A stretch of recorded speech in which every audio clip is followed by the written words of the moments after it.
История с запиской, найденной в горах Якутии, получила продолжение. Теперь девочки, которая посвящалась посланию, предложили подняться в горы и самостоятельно получить его.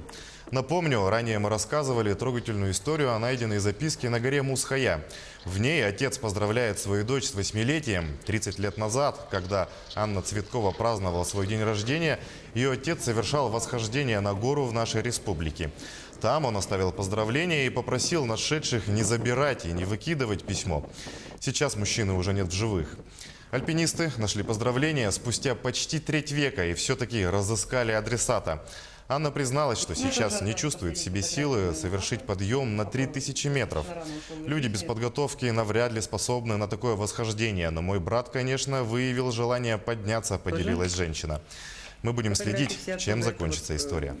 Они снимают, как они поднимаются, то есть само восхождение.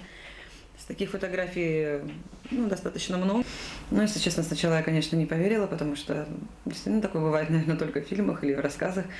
Но любопытство взяло свое. Я зашла на сайт Фонтанки.ру, и действительно там разыскивали уже порядка 2 месяцев девушку Цветкову Анну, которой папа оставил на горе послание с поздравлением. Конечно, я обрадовалась, это мало сказано, удивилась очень сильно обрадовалась, потому что через 29 лет получить поздравление от папы, которого уже, к сожалению, 10 лет с нами нет, поздравления, это большая радость.